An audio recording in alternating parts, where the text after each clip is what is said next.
some intangibles that those projections failed to take into consideration. The crowd was going crazy. There's not much in life that's better than that. You're listening to Garlic Fries and Baseball Guys with Mark Willard and Joe Shasky on the 95.7 The Game Podcast Network. All right, here we go. Next episode, Garlic Fries and Baseball Guys. And you can hear it, Joe, in my voice. I was at Wrigley this weekend. I might not have really lost the voice at Wrigley. It might have been at Soldier, but I was at Wrigley, and we'll have some thoughts, including what one vendor told me about Giants fans while I was inside Wrigley Field. But upon leaving at Wrigley, big home run from Wilmer Flores, and on his way to the plane is a contract extension. So what do you think? Well, look, I think the initial snapback for a lot of fans is going to be, well, you're bringing back another old guy. And my kickback to that would be like, he's only making like $7 million a year or whatever it is, right? And that's number one. And number two, like, he's a role player on a team next year. That's what the hope is. This year, he's been forced and miscast into being an everyday player, and he's top 5 in like every category. Batting average, runs batted in, runs scored, home runs. Like, he's been a great Giant this year. But like, I don't have any grandiose opinions of him being an everyday guy. He needs to be a once in a blue moon kind of a guy, and that's how this one works. But if you think he's going to play every day and you want to get triggered, I understand. Well, here's the thing about Wilmer. I only have one concern, which I'll hold for just a second. But the bottom line is this guy is a very useful baseball player. Exactly. I mean, not only is he very good at the plate, he's been a consistent stick for the entire time that he's been a Giant, but you can move him all over the field, even though he doesn't necessarily play great in any of those positions. None. He can play mediocre at many positions, and so that's a useful thing. Here's my concern about Wilmer Flores. What's that? The shift goes away, and with the shift going away, you are now, as a middle infielder, asked to cover more ground. Yeah, I am not comfortable with Wilmer Flores at second base next year. Now, if you're going to tell me that what Wilmer's extension means is that you're not picking up Longoria's option and Wilmer and VR split third base next year, and you'll spot play Wilmer over at first, I can wrap my head around that.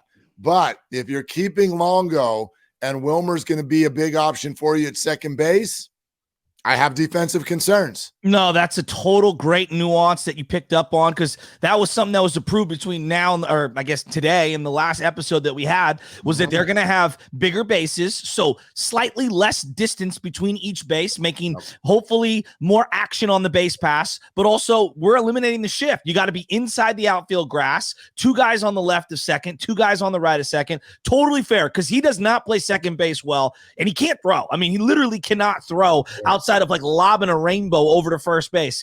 I just think that maybe first base, DH, occasionally at third, that's his spot next year. Just my estimation. But you're right. If they're going to play him at second base, they're in for a heap of trouble. Well, again, he's a very useful player, and so I love that he's back. Me too. But now my next question is, okay, what's your plan for him? And I would think if this is going to be the first move, if you will, of this upcoming offseason, which we all agree is a monster, then I would think the Giants aren't just saying, oh, you know, we like Wilmer, let's have him back. Like there's got to be a plan there. And if Farhan's going to say, and he has, that he wants more everyday players next year, then this is immediately interesting because your infield is filling up really, really fast. I mean, you could say maybe they're signing him and saying, look, useful tool, DH, first baseman against a left-hander. Yeah. That's our guy, right? Darren Ruff is gone. Mm-hmm. Although there's still JD Davis. We'll see if he's on the team next year. But if that's their plan, then again, okay, I can nod my head to that. Absolutely. But if you want everyday players, your infield in many ways is already kind of filling up without everyday players, unless you're going to count Brandon Crawford as one of those guys. At shortstop, third base, is VR there? Is Longo there? We don't know. Tyro Estrada is going to play some second base. I'll throw something La Stella related at you here in a second. But I was just going to bring him up. Right-handed first baseman, okay. But, like, you're running out of positions already for these everyday players you supposedly want. Well, I think the LaStella thing I thought of instantly, and I was like, does this mean they're buying him out? Like that's what I was thinking, because I do think they have a heap load of money. And to me, you need to say sayonara to Tommy LaStella. I think he's played 6 games in the field this year. He's been a DH for them. He cannot be a DH moving forward. I get it for this year, trying to squeeze the dollar. Like, I understand that. I'd have a tough time paying him $12 million as well. But like, he's got to go. The other thing that I was thinking about, let's just say hypothetically, you do sign someone who takes up one of these spots, third base, first base, second, or whatever, and Wilmer's not in the cards. Wilmer is still a desirable contract at $7 million that a team like Seattle or a team like the Mets or whatever, one of these contending teams, they could use him. I think that there's a market inefficiency in terms of his salary being reduced, that he is still desirable if maybe he isn't with this team through the remainder of the 2 years. Right. And remember, it's a mutual option even for a third year. So like, I hear that. And so therefore, yes, it's a tradable piece, but I don't think the Giants are doing this unless they envision him actually being on the team, right? Because we know how hesitant they are to give out multi-year deals, even if it's just 2/3 in this particular case, but they're doing it because they envision him on the team. So it's an interesting window into what comes next, because that's what we're all watching. We want to know, what are you spending? How are you spending it? Are you efforting everyday players? And this move to me is at least step one, in that your everyday players may mostly need to come in the outfield. And if you're asking for 3, 4, or 5 of them, as Farhan said, I mean, are you going to count Joey Bart and Brandon Crawford as the first 2? Because if you are, that's not really satisfying, I think, what people were talking about. You know, I've been thinking long and hard about Brandon Crawford playing shortstop for this team next year. I got a feeling he might walk away. I really do. I know that sounds crazy. I think he's had a tough year this year. I could see it wearing on him. Believe me, I know, Mark. There's money waiting for him. A lot of money that he'd be walking away from. But he's got a lot of pride, and I think he's already got a lot of career accomplishments. He's clearly got his family in another state. It's just something that I've been thinking of. I didn't see the Buster thing coming. I'm not saying that I have any feel on this whatsoever. I have no insights. There's no one telling me anything. I was just watching him over the weekend, and I'm saying, you know, it would be a Crawford kind of a thing to not tell anyone and walk away with Brandon Belt this year, like together, the two of them. And maybe I'm way off on that. I was just thinking about that over the weekend as I was watching him take at bats. Yeah, we're looking at $16 million essentially that Brandon would just be up and walking away from, which is that's a lot of money. That's obviously a lot of money. And so that would surprise me. The other thing, though, that's Crawford related and interesting, 2 of the things that Susan Slusser most recently wrote about were potentially bringing Longo back. More on that in just a second. But the other one was, she asked Gabe Kapler about Brandon Crawford potentially switching positions. Because again, are you talking about, is Longo not back? Could you be a left-handed second baseman instead of LaStella? And obviously it would open the door for signing a free agent at shortstop, where there are some very, very interesting players.